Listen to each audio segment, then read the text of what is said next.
Today, we're stepping into 1981, a year of Reaganomics, MTV launches, and one of the most bizarre literary scandals to hit the headlines. A celebrated author, Norman Mailer, yes, the Pulitzer Prize-winning heavyweight of American letters, fights tooth and nail to free a convict from prison. The man he champions? A brilliant writer named Jack Henry Abbott, whose prison letters are raw poetry from the depths of hell. Mailer calls him a genius. The parole board listens. Abbott walks free. And 6 weeks later, he stabs a young waiter to death in a Manhattan diner. What follows is a 2-month manhunt, ending in a dusty Louisiana oil field. It's a tale of redemption gone wrong, literary hubris, and the blurred line between art and atrocity. Buckle up, this one's a doozy. Let's set the stage. It's the late 1970s, and Norman Mailer is at the peak of his influence. He's already authored classics like The Naked and the Dead and The Executioner's Song, earning a rep as a brawler intellectual who champions the underdog. Mailer stumbles upon Jack Henry Abbott through a mutual friend in the literary world. Abbott's been locked up since 1965, first for forging a check at 18, then escalating to a brutal assault that lands him in a murder rap in Utah. But while inside, Abbott doesn't rot. He writes. His letters from the joint are fire, vivid, philosophical rants about prison's self-crushing machinery, the violence of the system, and the human spirit's defiance. They're like a mix of street poetry and Dostoevsky, smuggled out and published in small literary mags. Mailer reads them and is hooked. He sees in Abbott a voice of the oppressed, a modern-day counterpart to the criminals and outcasts he always romanticized in his work. Mailer lobbies hard, letters to the parole board, personal meetings, the full celebrity treatment. This man is a writer of the first rank, Mailer declares. To keep him caged is to silence a major talent. Other big names pile on, calling Abbott's work extraordinary. The New York literary elite buzzes. In June 1981, after 18 years behind bars, Abbott is paroled to New York City. He's 37, gaunt, with a stare that could pierce steel. The city that never sleeps welcomes him with open arms, or at least open book deals. Abbott hits the ground running. Mailer hooks him up with an agent, and suddenly, Abbott's prison writings are compiled into a book.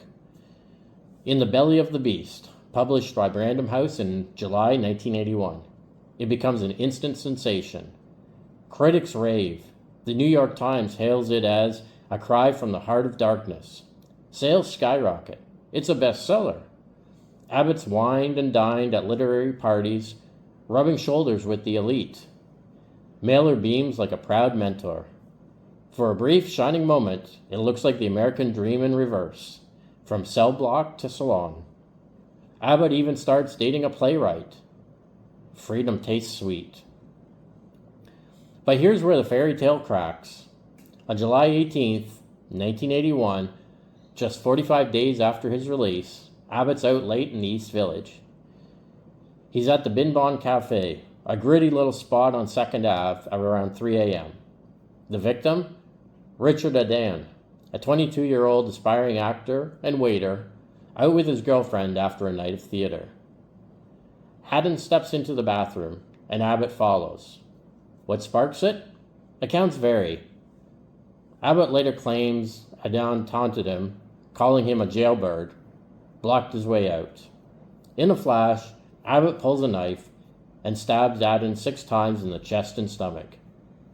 Adan staggers out, collapses in his girlfriend's arms, and bleeds out on the cafe floor. Abbott? He slips into the night, leaving behind a nightmare. The murder makes front-page news. The literary world reels. How could this happen? Mailer's protege, the symbol of redemption, unmasked as a killer? Abbott vanishes, sparking one of the biggest manhunts in New York history. Cops scour the subways, tip lines light up, The press turns savage. Headlines scream, Mailer's monster, and literary blood on his hands. Mailer, even ever the fighter, goes on TV.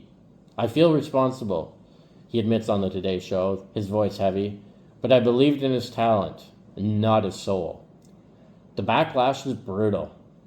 Feminists and crime victims advocates denounce Mailer for glorifying violence. His public image takes a hit, which it never really fully recovers. For 2 months, Abbott is a ghost. He hitches a ride south, scraping by on odd jobs. His face is plastered on wanted posters nationwide. Then, on September 23rd, 1981, exactly as our story tees up, he's nabbed in the remote oil fields of Lafayette Parish in Louisiana. Local deputies spot him working under a false name at a rig, his hands black with crude. No dramatic shootout, just a quiet arrest. Abbott doesn't resist. He's extricated back to New York, tried, and convicted of manslaughter, sentenced to 15 years to life. He serves most of it in infamous spots like Attica and Rikers, writing more from behind bars, but never recapturing that brief blaze of fame. So what does this saga say about us? At its core, it's a cautionary tale of intellectual arrogance. Mailer saw Abbott not as a man with demons, but as a character in his own epic narrative.